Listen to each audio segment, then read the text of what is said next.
আল কোরআনের সৈনিক আমি, নেই তো কোনো ভয়, এক আল্লাহর গোলাম আমি, এই তো পরিচয়। ঠিক কিনা? আল কোরআনের সৈনিক আমি, নেই তো কোনো ভয়, এক আল্লাহর গোলাম আমি, এই তো পরিচয় আমার, এই তো পরিচয়। এই পৃথিবীর সবই নকল, এই পৃথিবীর সবই নকল, আসল কিছুই নয়, এক আল্লাহর গোলাম আমি, এই তো পরিচয় আমার, এই তো পরিচয়।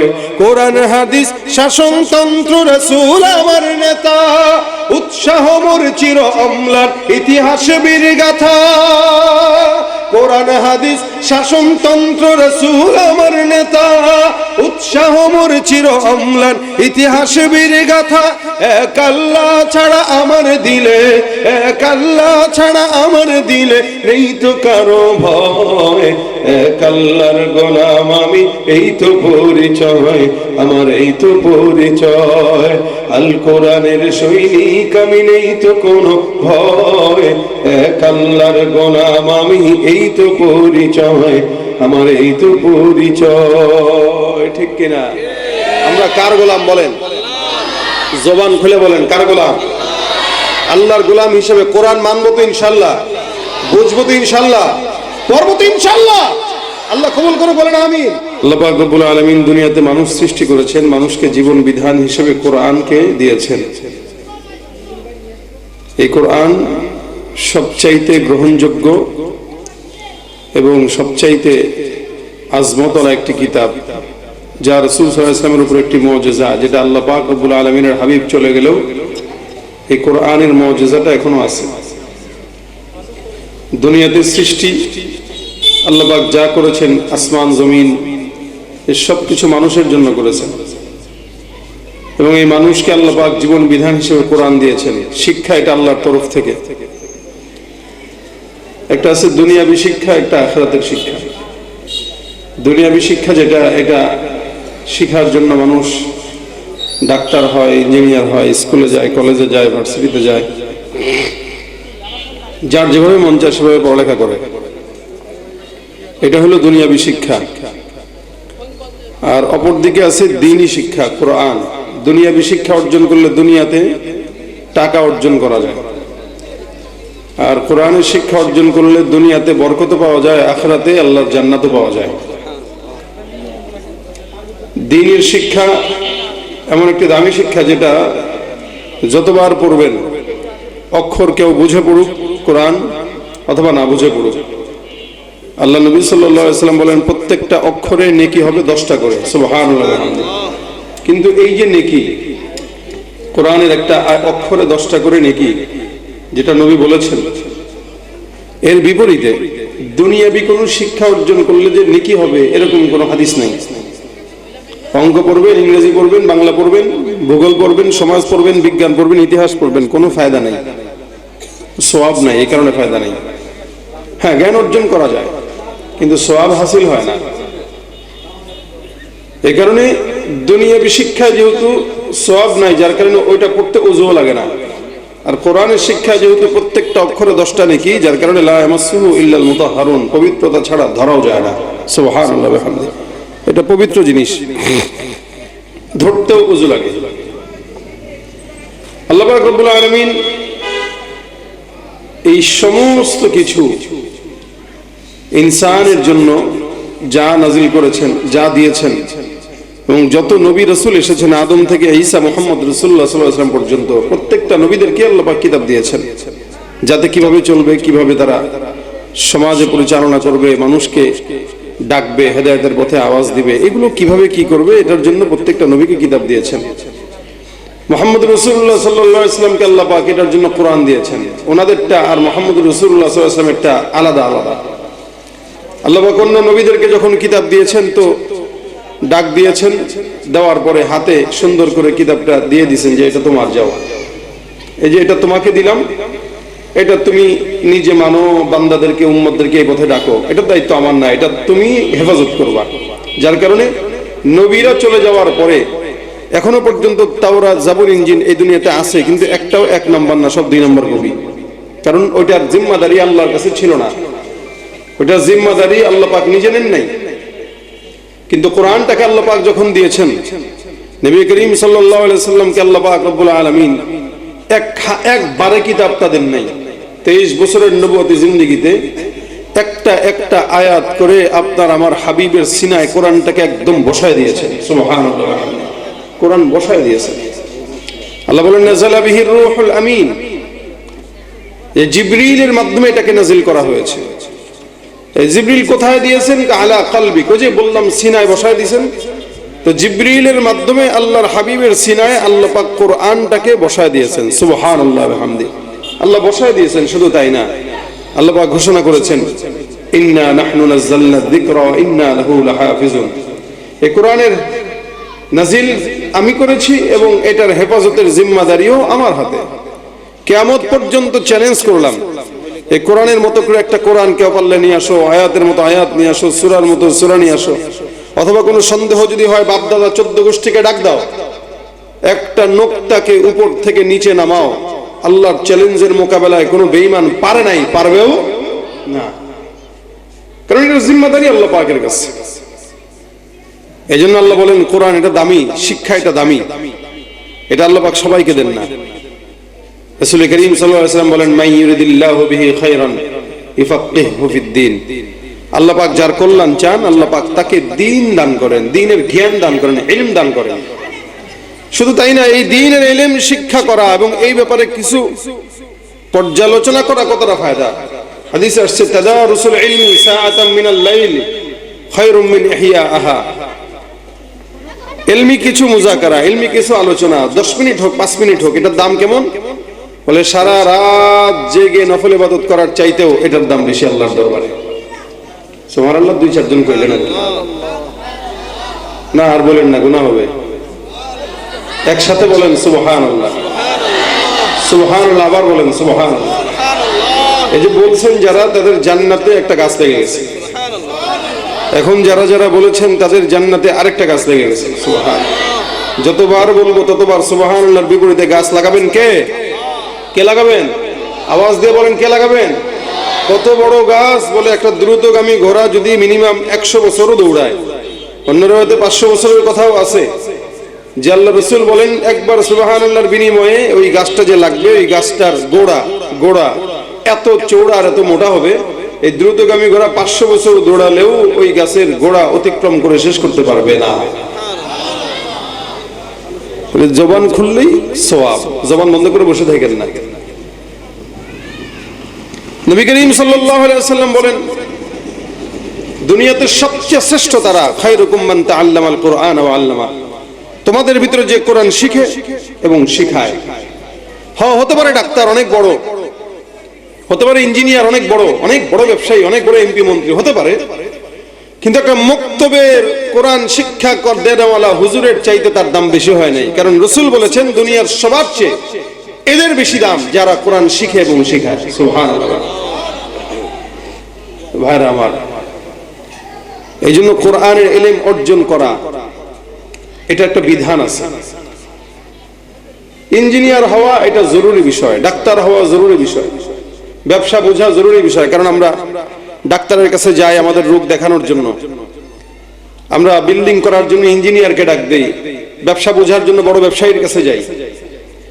এরপরে সিএস আরএস, জমির খতিয়ান, আরো কি কি আছে, এগুলো একটা জ্ঞান। তো এগুলো বোঝা জরুরি। কেউ শিখলে তো ভালো, না শিখলে কোনো সমস্যা নাই, চলে যায়। এই যা বললাম এগুলো সব জরুরি বিষয়, কিন্তু এর বিপরীতে কোরআনের যে শিক্ষা এটা জরুরি কোনো বিষয় নয়। আবারও বলছি, ডাক্তার হওয়া, ইঞ্জিনিয়ার হওয়া, ব্যবসা শিখা, ব্যবসা বোঝা, রাজনীতি শিখা, রাজনীতি বোঝা, এগুলো জরুরি বিষয়। হইলে ভালো, না হইলেও চলে। কিন্তু কোরআনের ইলম এটা জরুরি কোনো বিষয় নয় যে হইলে চলে, না হইলে ভালো, না হইলে চলে, এরকম নয়। বরং কোরআনের শিক্ষা অর্জন করা ফরজ। জরুরি এক জিনিস, ফরজ আরেক জিনিস। জরুরি বিষয় হইলে ভালো, না হইলে চলে, ফরজ বিষয় হইতেই হয়, না হইলে চলে না। উদাহরণ দিয়া বলি, মনে করেন আপনাদের এখানে যারা আসছেন, কাপড় চোপড় পরে আসছেন, পাঞ্জাবি পরে আসছেন, প্যান্ট পরে, শার্ট পরে আসছেন, গেঞ্জি পরে আসছেন, কোটি পরে আসছেন, সব পড়ছেন, এগুলো যদি না পড়তেন আপনারা কি কেউ পাগল বলতো? কথা বলে না। জামা কাপড় না পরলে কেউ পাগল বলবে, কিন্তু যদি প্যান্ট কেউ না পরে তারা কি বলবে? পাগল বলবে। কেউ লুঙ্গি পরে নাই তারা পাগল বলবে, প্যান্ট নাই তা পাগল বলবে। কেন? যেটা দরকার ছিল ওইটা নাই, যেটা ফরজ ছিল এটা নাই। কেন? সতর ঢাকা ফরজ। সে ওদিকে বিশাল বড় পাগড়ি লাগাইছে, কিন্তু ওদিকে তলে তার লুঙ্গি নাই, ওই পাগড়ির কোনো দাম আছে? নাই।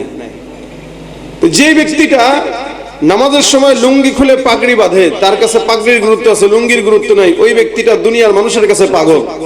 ঠিক তেমনি ভাবে যেই ব্যক্তিটা রাজনীতি বুঝে, ডাক্তারি বুঝে, ইঞ্জিনিয়ারিং বুঝে, ব্যবসা বাণিজ্য বুঝে, 2 নম্বরই বুঝে, সুদ ঘুষ বুঝে, সব বুঝে, আল্লাহর কোরআন বুঝে না, আল্লাহর আদালতের তার চেয়ে বড় পাগল আর কেউ হতে পারে না। সবচেয়ে বড় পাগল। এই জন্য হযরত আলী রাদিয়াল্লাহু তাআলা আনহু একটা চমৎকার কথা বলতেন, লানা ইলমুন ওয়ালিল আ'দাই মালুন, লানা ইলমুন ওয়ালিল জুহালি মালুন। হযরত আলী রাদিয়াল্লাহু তাআলা আনহু বলতেন যে আল্লাহ পাক মুমিনদের জন্য কোরআনের ইলম দিয়েছেন, আর কাফেরদের জন্য, জাহেলদের জন্য সম্পদ দিয়েছেন, যার কারণে এরা সম্পদ পাইলে খুশি, আর ঈমানদাররা ইলম পাইলেই খুশি হয়, আর জাহেলরা সম্পদ পাইলে খুশি হয়। এই কারণে দেখবেন নির্বাচন সামনে আসতেছে, অনেক জাহেলদেরকে 100 টাকা দিয়ে খরিদ করা যাবে, আবার অনেককে লাখ লাখ কোটি কোটি টাকা দিলেও হাদির মতো মাথা কিনতে পারবেন না। কি বলেন, ঠিক না?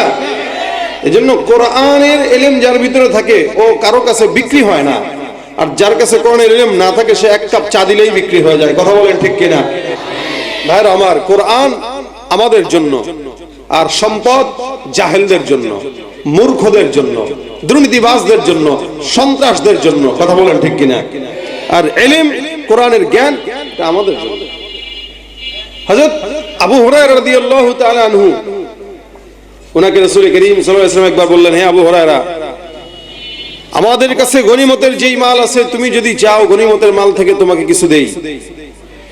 নবী করিম সাল্লাল্লাহু আলাইহি ওয়াসাল্লাম জিজ্ঞাসা করলেন, হযরত আবু হুরায়রা রাদিয়াল্লাহু তাআলা আনহু চাইলেই গনিমতের মাল চেয়ে নিতে পারতেন, যেহেতু রাসূল সাল্লাল্লাহু আলাইহি ওয়াসাল্লাম জিজ্ঞাসা করছেন।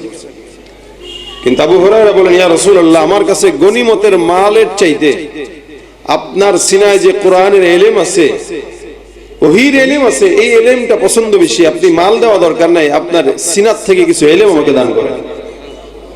সুবহানাল্লাহ, আস্তে কয় আবার। আবু হুরায়রা রাদিয়াল্লাহু তাআলা আনহু কোন সাহাবী যে সবচেয়ে বেশি হাদিস বর্ণনা করেছেন? আবু হুরায়রা রাদিয়াল্লাহু তাআলা আনহু ইলমের প্রতি এত যৌক আর শৌক ছিল, দিনের পর দিন না খেয়ে ইলমের পিছনে দৌড়াইছেন। অবশেষে ক্ষুধার যন্ত্রণায় মির্গি বেরামের মতো লাফাইতেন, মানুষ বুঝতো না। আবু হুরায়রা বলতেছেন, আপনার ভিতরে যে ওহির ইলম আছে ওইটা আমাকে দেন। নবী করিম সাল্লাল্লাহু আলাইহি ওয়াসাল্লাম বলেন, যেহেতু ওহির ইলম শিখতে যাও, বসো। আল্লাহর নবী বসলেন, আবু হুরায়রাও বসলেন। মাঝখানে খালি জায়গা। রাসূল সাল্লাল্লাহু আলাইহি ওয়াসাল্লাম বর্ণনা করেন, হে আবু হুরায়রা, এই জায়গায় তোমার গায়ের চাদরটা তুমি একটু ছড়িয়ে দাও, বিছিয়ে দাও। আল্লাহর নবীর সাহাবী আবু হুরায়রা রাদিয়াল্লাহু তাআলা আনহু চাদরটা বিছায় দিলেন। আল্লাহর নবী যেন কি পড়লেন। আবু হুরায়রা রাদিয়াল্লাহু তাআলা আনহু বলেন, নবী করিম সাল্লাল্লাহু আলাইহি ওয়াসাল্লাম কিছু পড়লেন, তারপর আমাকে বললেন, হে আবু হুরায়রা, এই চাদরটাকে তুমি ভাঁজ করে তোমার সিনার সঙ্গে জড়ায় ধরো। আবু হুরায়রা বলেন, আমি চাদরটাকে ভাঁজ করে আমার বুকের সঙ্গে জড়ায় ধরলাম। আল্লাহর কসম করে বলছি, সেদিন থেকে আমার কলবের ভিতরে আল্লাহ পাক নূর, ইলমের নূর আর বরকত দান করে দিয়েছেন। সুবহানাল্লাহ। এ মুসলমান নবীর উম্মত, আলী রাদিয়াল্লাহু তাআলা আনহু বলেন, আমাদের জন্য ইলম আর কাফেরদের, জাহেলদের জন্য সম্পদ। কারণ ইলমটা আল্লাহ পাক বাকি রাখে, আর সম্পদটা আজ আছে কাল নাই। যার কারণে সম্পদ মানুষ কামাই করে, থাকে কখনো কখনো থাকে না। এই সম্পদটাই ধ্বংস হয়, কিন্তু দ্বীনের ইলম যারা অর্জন করে এটা ধ্বংস হয় না। দুনিয়াতেও কাজে লাগে, আখিরাতেও কোরআনের ইলম বান্দার জন্য সাক্ষী হিসেবে দাঁড়িয়ে জান্নাতে ঢুকায় দেয়। এ ভাইরা আমার, আল্লাহ পাক রব্বুল আলামিন কোরআনটাকে আপনার আমার জন্য শিক্ষা করা ফরজ করে দিয়েছেন। এটা এমন একটা দামি জিনিস যেটা আল্লাহ পাক সবার অন্তরে দেয় না। হাজার হাজার মানুষের ভিতরে দেখবেন, জেহেন যত ভালোই হোক না কেন, যতই বুঝুক না কেন, হাফেজ হইতে পারে না। কারণ দুনিয়ার ডাক্তার হওয়া সহজ, ইঞ্জিনিয়ার হওয়া সহজ, হাফেজে কোরআন হওয়া সহজ নয়। ডাক্তার ইঞ্জিনিয়ার হওয়ার জন্য মানুষ গুনাহ করলেও হইতে পারে, কোনো শর্ত নাই। একটা মানুষ ডাক্তার হওয়ার জন্য 30 বছর পার হয়ে যায়, 40 বছর পার হয়ে যায়। এই 30 বছর পর্যন্ত, 35-40 বছর পর্যন্ত আল্লাহর বান্দাটা এমন কোনো গুনাহ নাই দেখা যায় যেটা করে না। সব রকম গুনাহ বান্দাটা করার পরেও সে ডাক্তার হয়, ইঞ্জিনিয়ার হয়। এ মুসলমান, কোরআনের ইলম এমন একটা দামি ইলম, এমন একটা দামি কিতাব, যে কিতাবটা অর্জনের জন্য বান্দার 30 বছর 35 বছর পর্যন্ত অপেক্ষা করা লাগে না। আমার আল্লাহ পাক রব্বুল আলামিন ছোট্ট ছোট্ট 5 থেকে 10 বছরের বাচ্চাদের সিনার ভিতরে আল্লাহর কোরআনটাকে আল্লাহ পাক সুন্দর করে বসায় দেয়। দেখবেন 30 বছর 40 বছর বয়সে কেউ হাফেজ হতে পারে না। কেন জানেন?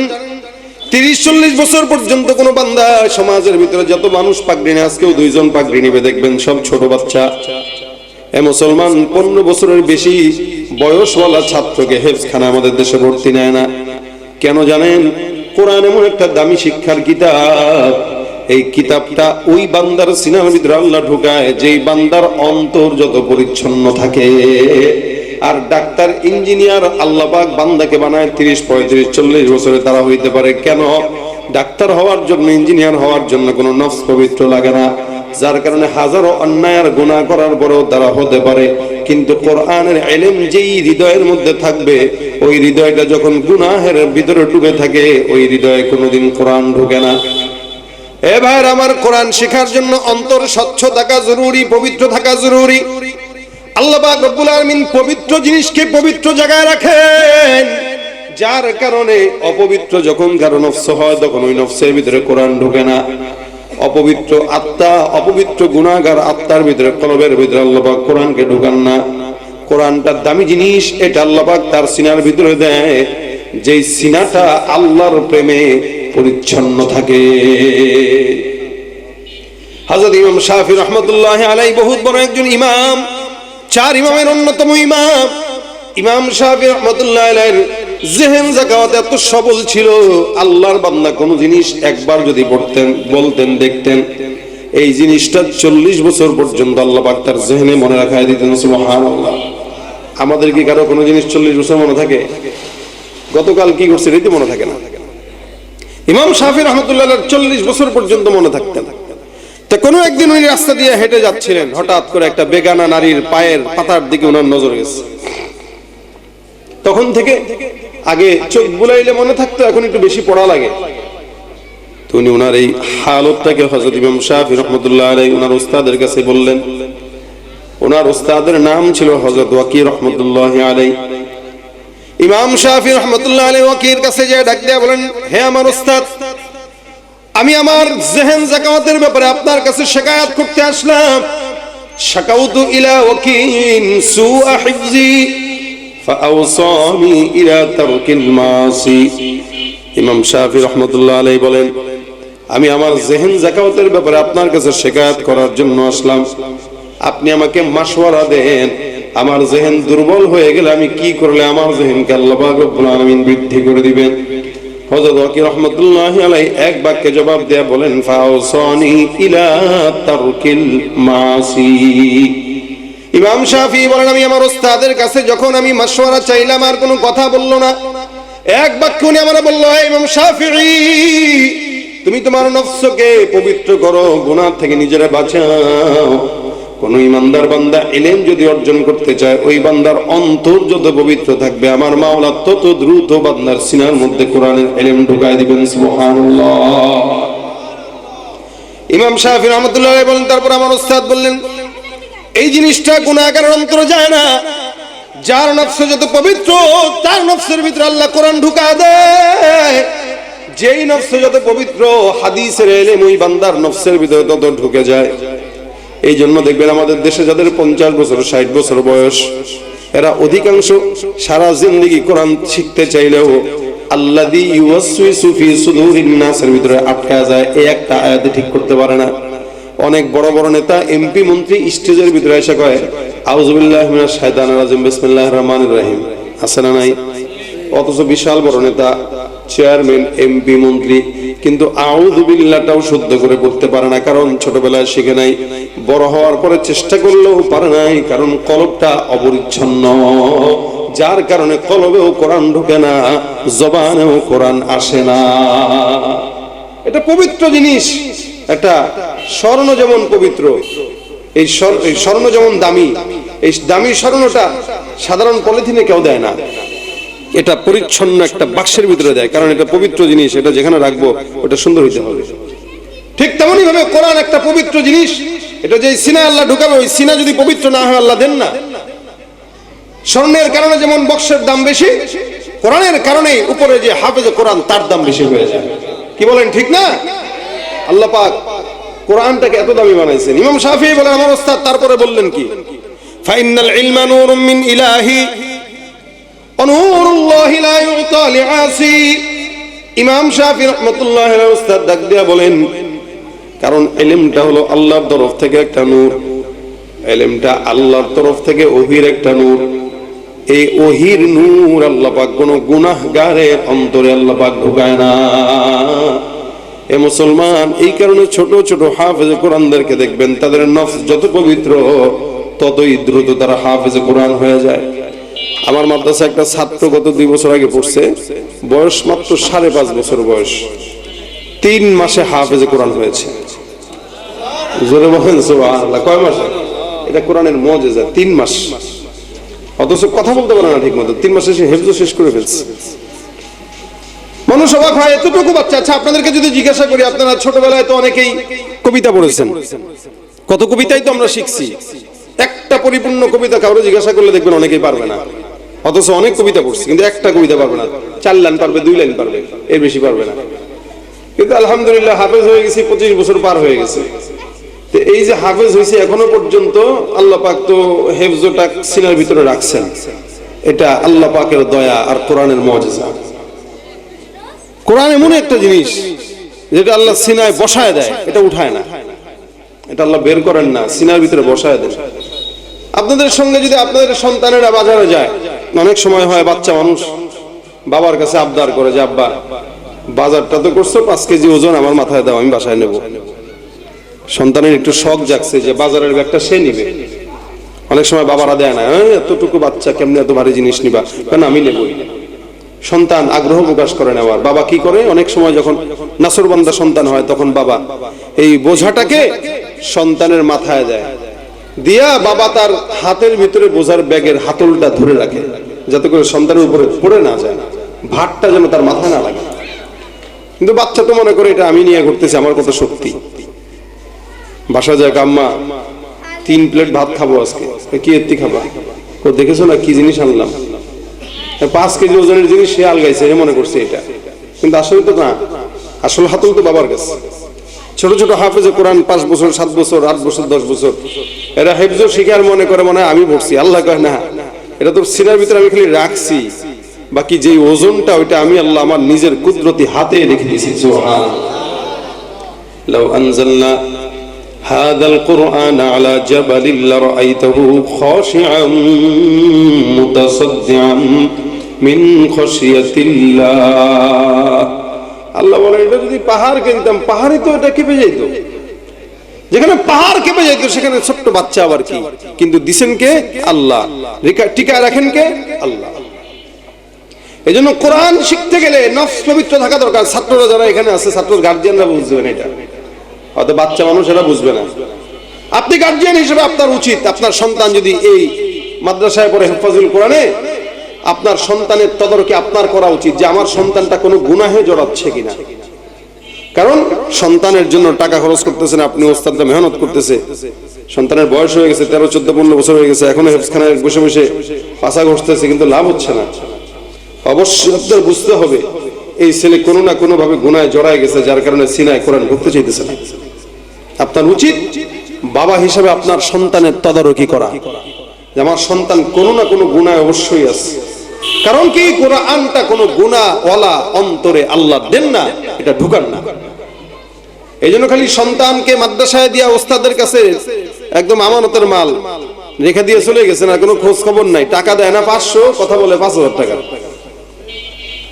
এটা আপনারা বুঝবেন না, আমরা বুঝি। কি বলেন, ঠিক না? এটা আমাদের আমরা তো ঢাকা শহরে মাদ্রাসা চালাই। ঢাকা শহরের প্রতিষ্ঠানগুলোতে এমন এমন প্রতিষ্ঠান আছে যে সমস্ত প্রতিষ্ঠানে 15 থেকে 20,000 টাকা পর্যন্ত মাসিক টাকা নেয়। এই যারা 15,000 টাকা দেনেওয়ালা, এরা কোনো কথা বলে না। কিন্তু যেই লোকটা আইসা পা ধরছে, হুজুর আমার কিচ্ছু নাই, আমার আপনি ছাড়া কেউ নাই, এই ভিক্ষুকের মতো আসছে, 500 টাকা মঞ্জুর করাইছে, তাও এটা কেন নিছে হুজুর? যে একদম না নিলে খারাপ দেখায়, যার কারণে 500 টাকা লেখাইলাম। এই লোকটাই খাবার একদিন খারাপ হইলে কয় এটা মাদ্রাসা না, খারাপ দেয় না, ভালো ঠিক খাবার ঠিক মতো দেয় না, মাছ দিছে ভাজি করে দেয় নাই, ভাত দিছে মোটা চাউলে কম দিছে, ডাউল পায় নাই, অথচ বাসায় সারা জিন্দিগিতে সারা বছর একবার গরুর গোশত কেনার যোগ্যতা এই লোকের নাই। কিন্তু মাদ্রাসা কেন দিল না? ওস্তাদ এসে ধুয়ে দিচ্ছে। মনে করছে এগুলা করে সে তার ছেলের আলেম বানায় দিবে, অথচ এই যে ওস্তাদদের সাথে বেয়াদবি করছে, তার ছেলে আলেম না হওয়ার পিছনে অন্যতম কারণ হলো এই ওস্তাদের সাথে বেয়াদবি করা করে ছেলে। এ কারা করে? যারা এই অল্প টাকা ফ্রি ফ্রি। এই যে আসার সময় মোহতারাম বলতেছিলেন, মুরব্বী মানুষ বলতেছিলেন যে যেখানেই যাবা ওখানে কোরআন শিক্ষার ব্যাপারে কথা বলবা, মানুষের কোরআন শেখা দরকার। তা আমি হুজুরে বলছি, হুজুর ফ্রি দিলে তো মানুষ শিখতে চায় না, এখন কয় যে আগ্রহ নাই। অথচ বাচ্চাদেরকে স্কুলে পড়ায়, স্কুলেও টাকা দেয়, আবার আলাদাভাবে কোচিং করানোর সময় সেখানেও 5,000 টাকা দেয়, ওই টাকায় লাগে না। আর মাদ্রাসায় 500 টাকা দিতে গেলে শয়তান এমন খোঁচানি খোঁচায় যেন মনে হয় 500 টাকা দিলে তার জন্মের ক্ষতি হয়ে যাবে, ফকির হয়ে যাবে সে আজীবনের জন্য। একটা হাল যার কোরআনের ব্যাপারে এতটুকু আজমত নাই, এতটুকু আগ্রহ নাই, ও মুসলমান দাবি করতে পারে কিন্তু মুসলমান হইতে পারে নাই। মুসলমান যদি হইতো তাহলে কোরআন শিক্ষাটাকে তার জন্য ফরজ মনে করতো। কি বলেন, ঠিক না? মুসলমান দাবি করেন, কোরআন শিখেন না। এই জন্য আল্লাহর হাবিব 4টা অপশন দিয়েছেন, 4টা। 1 নম্বর কুন আলিমান, 2 নম্বর মুতাআল্লিমান, 3 নম্বর মুস্তামিআন, 4 নম্বর মুহিব্বান। আল্লাহ রাসূল সাল্লাল্লাহু আলাইহি ওয়াসাল্লাম বলেন অপশন 4টা। ভাই কয়টা বলেন তো? 4টা। এই 4টা অপশন মনে রাখেন। আমার পরে হুজুর ইনশাআল্লাহ গুরুত্বপূর্ণ কথা আপনাদেরকে শোনাবেন। আমি ভাঙা গলায় কথা বলতেছি আর কি, এমনি ভাঙা ভাঙা কথা, আমাদের এলেমও নাই আমলও নাই, যার কারণে ছোট ছোট কথা বলতেছি। হুজুর বিশদ বর্ণনা আপনাদেরকে করবেন ইনশাআল্লাহ। এই 4টা কথা যদি একটু আমরা মাথায় রাখি, যারা এখানে আসছেন আলেম হন নাই, তাদের জন্য রাসূল বলেন হয়তো আলেম হও কিন্তু হইতে পারেন নাই। আল্লাহর হাবিব বলেন তাহলে আলেম বানাও, সন্তানকে বানাবেন, অথবা ভাতিজাকে বানাবেন, নাতিকে বানাবেন, পুতিকে বানাবেন। এখন যদি চিন্তা করেন যে মাদ্রাসায় পড়ালে খাবে কি, ওই জামানা এখন আর নাই। আপনার সে ভালো খায় হুজুরেরা, আলহামদুলিল্লাহ, আল্লাহ খাওয়ায়। আপনি বলবেন যে আমরাই তো খাওয়াই, আপনি খাওয়ানোর কি? আপনি নিজেই তো খাইতে পারেন না, আপনি খাওয়ানোর কি? আপনি টাকা কামান, কিন্তু আপনারা আল্লাহ ডায়াবেটিস দিয়া, এই দিয়া, সেই দিয়া টাকা কামানোর যোগ্যতা দিছে, লেকিন রুচি বন্ধ করে খাওয়া বন্ধ করে দিছে। আর আপনারটা খাবে কি? আল্লাহ কয় তুই কুকুরের মতো কামাই কর, আর এই ছোট ছোট হাফেজে কোরআন ওলামা একরামদেরকে ধইরা তোর ঘরে নিয়া সম্মানের সঙ্গে খাওয়ায়, তারপর তার ঘরে ঘুম পাড়ায়। সম্মান আল্লাহ দিয়ে, আল্লাহ খাওয়ায়। রাসূল বলেছেন কেউ যদি দাওয়াত ছাড়া কারো বাসায় খাইতে যায়, ও চোর, চোর হয়ে ঢুকলো, চুরি করে বের হইলো। আলহামদুলিল্লাহ, ওলামা একরাম দাওয়াত ছাড়া কারো জায়গায় খাইতে যায় না, বরং দাওয়াতের সাথে সম্মানের সাথে খায়। খাওয়ানটা কে? আল্লাহ।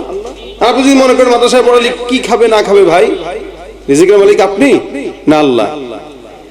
তো এই জন্য ওই চিন্তার এখন সময় নেই। আবার যদি বলেন না মাদ্রাসায় পড়ালে দুনিয়াতে কেমনে কি করবে, এখন প্রত্যেকটা মাদ্রাসাতে কম বেশি ইংরেজি পড়ায়, সব মাদ্রাসায় পড়ে আলহামদুলিল্লাহ, অঙ্ক ইংরেজি। আপনি দেখেন অন্য জায়গায় একটা ছেলে পড়তেছে আর মাদ্রাসায় একটা ছেলে পড়াচ্ছে, ওই অন্য জায়গার ছেলের চাইতে মাদ্রাসায় যে পড়তেছে তার ইংরেজি ভালো। আমার ছেলে হেফজখানায় পড়ে, অন্য ঘরে ইংরেজিতে কথা বলে। আমার মেয়ে ইংলিশ মিডিয়ামে পড়ে, সে আর আমার ছেলে দুইজন কথায় একসাথে কথা বলে ইংরেজিতে, অথচ আমার ছেলে পড়ে মাদ্রাসায়।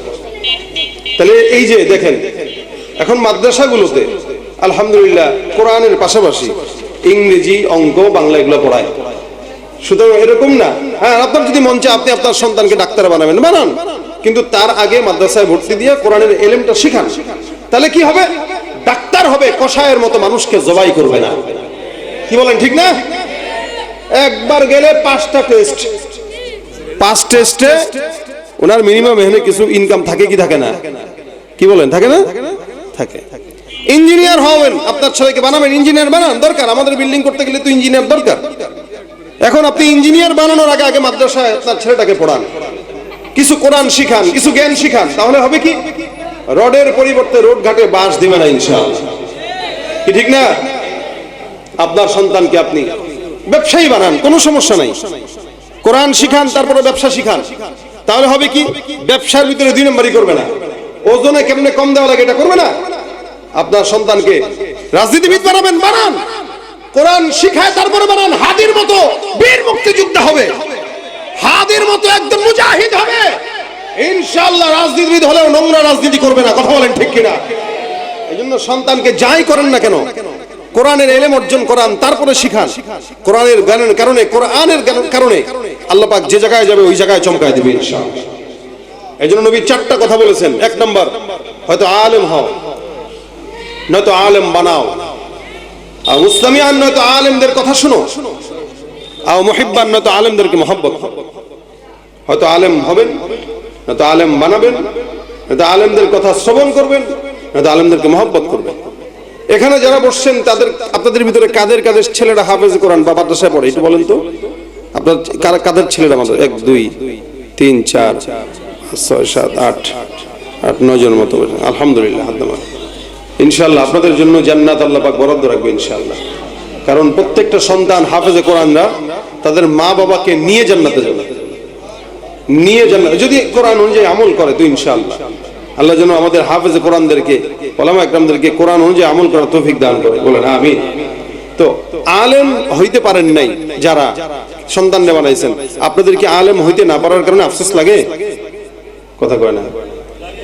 না লাগে না মনে হয়, বারবার জিজ্ঞাসা করতে হইলো, এই কারণে বুঝলাম লাগে না। তো যাদের আফসোস লাগে তাদের আফসোসের কারণে তারা মাফ পাবে, আর যাদের আফসোস লাগে না এগুলো তো গরু ছাগল। কারণ গরু ছাগলের কোরআন শিখা নাই, শিখা লাগে না, মানুষ হয়েছে সেও কোরআন শিখে না।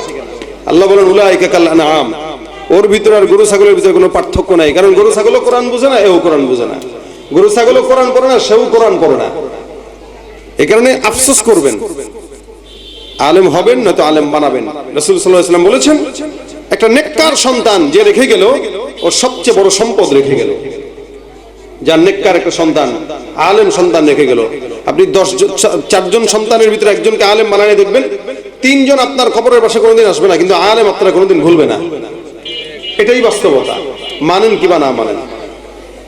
2 নম্বর গেল আলেম বানান, যদি সেটাও না পারেন তাহলে আপনার সন্তানকে নিয়ে উলামা একরামদের মজমায় বসে যান, দ্বীনের কিছু কথা শ্রবণ করেন। এটাও যদি না পারেন সময়ের অভাবে, তাহলে মুহিব্বান উলামা একরামদেরকে মহব্বত করেন, আলেমদেরকে মহব্বত করেন। রাসূল সাল্লাল্লাহু আলাইহি ওয়াসাল্লাম বলেন, কিয়ামতের ময়দানে মহব্বতের কারণে অসংখ্য বান্দাকে আল্লাহ পাক মাফ করে জান্নাত দিয়ে দিবেন। নবী করিম সাল্লাল্লাহু আলাইহি ওয়াসাল্লামের কাছে এক সাহাবী আসছেন, এসে ডাক দিয়া বলেন, ইয়া রাসূলুল্লাহ, আমার কাছে আবু বকরের মতো আমল নাই, আমার কাছে ওমরের মতো আমল নাই। নবী বলেন, তাহলে তোমার কাছে কি আছে? আল্লাহ নবী সাল্লাল্লাহু আলাইহি ওয়াসাল্লাম বললেন, কি আছে তোমার কাছে? তুমি যে জান্নাতে যাবা কি আছে? সাহাবী বলেন, ইয়া রাসূলুল্লাহ, আল্লাহ আল্লাহর নবীর মহব্বত আছে। সুবহানাল্লাহ, আল্লাহ আল্লাহর নবীর মহব্বত আছে। নবী সাল্লাল্লাহু আলাইহি ওয়াসাল্লাম বলেন, যদি আল্লাহ আল্লাহর নবীর মহব্বত থাকে তাহলে মনে রাখো, আল্লাহ যার সঙ্গে তোমার মহব্বত তার সঙ্গেই তোমার হাসর করবে। আপনার মহব্বত যদি উলামা একরামদের সাথে থাকে তো তাদের সাথে জান্নাত পাবেন, আপনার মহব্বত যদি বদকারদের সাথে থাকে তো বদকারদের সঙ্গে জাহান্নামে যাবেন। এইজন্য ভাইরা আমার, আলেমদেরকে মহব্বত করব। কখনো কখনো মাদ্রাসার কোন ছাত্রকে দেখলে মাথায় একটু হাত বুলায় দেব, কখনো কোনো প্রতিষ্ঠানে গেলে ওই প্রতিষ্ঠানে একটু সহযোগিতা করে আসবো, যে আপনাদের প্রতিষ্ঠানে কয়জন ছাত্র? অতজন। এই প্রতিষ্ঠানের ছাত্রদেরকে একটু একবেলা কিছু খাওয়ায়েন, যে টাকা দিলাম 500 টাকা। এটা মহব্বত, এটা ইনভেস্ট। এই ইনভেস্টটা যখন আপনি করবেন, আও তাসাদদাকতা ফাআমদাইতা, রাসূল বলেন, সাদকা যখন আপনি করবেন এটা বাকি থাকবে। বিকাশ থেকে যেরকম উঠান, নগদ থেকে উঠান, ব্যাংক থেকে উঠান, বিপদের ভিতরে কাজে লাগান। এই 500 1000 100 200 এগুলো আল্লাহ পাক অ্যাকাউন্টে বাকি রাখবেন। কিয়ামতের ময়দানে এগুলোকে উঠায়া আরো 10 গুণ বৃদ্ধি করে সওয়াব দিয়ে জান্নাতে ঢুকিয়ে দিবে। বাস, এইজন্য মহব্বত রাখবেন, আলেমদের সাথে মহব্বত রাখবেন। বিশেষ করে যারা পড়েন নাই, কোরআন শিখেন নাই, তাদের জন্য একটা কথা বলে যাই। রমজান আসতেছে সামনে, কোরআনের মাস। আল্লাহুম্মা বারিক লানা ফি রজব ওয়া শাবান ওয়া বাল্লিগনা রমাদান। আল্লাহ পাক আমাদের সকলকে রজব শাবানে বরকত দেখ, রমজান পর্যন্ত পৌঁছায় দেখ, বলেন আমিন। রমজান আসতেছে, এদিক দিয়ে নির্বাচনও আসতেছে। দেখবেন রমজানের চাইতে নির্বাচনের প্রতি মানুষের ঝোঁক বেশি। কে বলে আপনাদের এলাকায় এরকমই না? কথা বলেও না, শুনেও না, বুঝেও না এরা। আমি জিনেদায় পর্যন্ত শহরে এসে বা জিনেদায় এসে কোনো মাহফিল আমি শান্তি পাইনি, এই জন্য জিনেদা আসতেও চাই না। এই যে মানুষের অবস্থা দেখছেন, হাজার হাজার মানুষ থাকে এলাকায়, কিন্তু দেখেন এরপর যতগুলাই বসছেন, না কথা বুঝেন না কথা বলেন, কার সামনে কথা বলতেছে? মনে হয় কবরস্থানে বসে রয়েছে। দেখ আপনারা খায়ের যেমন, আমিও সেমন, বাস সমস্যা নাই। তো দেখেন ভাই, নির্বাচন সামনে, নির্বাচনকে নিয়ে এত হুড়াহুড়ি করার কিছু নাই। বাকি রমজান আসলে, রমজান যেহেতু আসতেছে কোরআনের মাস, এই কোরআনের মাস অনুযায়ী আপনাদের সবার উচিত কোরআন শিক্ষা করা। 2 মাসে কোরআনের চর্চা একটু করবেন, করার পরে রমজান মাস আসলে চেষ্টা করবেন একটা খতম অন্তত দেওয়ার জন্য। এটার কি তরিকা হইতে পারে? এখানে হুফাজুল কোরআন মাদ্রাসা আছে। এই মাদ্রাসায় আপনারা যারা যুবক আছে, স্কুল কলেজে পড়ে, অথবা যারা মুরব্বী আছে, ব্যবসা করেন, চাকরি করেন, যে কোয়ালিটির মানুষ আছেন, 10 জন মিলে যদি একটা গ্রুপ হন, হওয়ার পরে যদি আপনারা এই প্রতিষ্ঠানে সপ্তাহে 3 দিন 4 দিন সময় দেন, যে আমরা 3 দিন সময় দিলাম, আমাদেরকে হুজুররা একটু, এখানে কারা রে? এই পিছনে কি রাস্তা নাকি? আপনি এই পিছনের লোকেরা, এই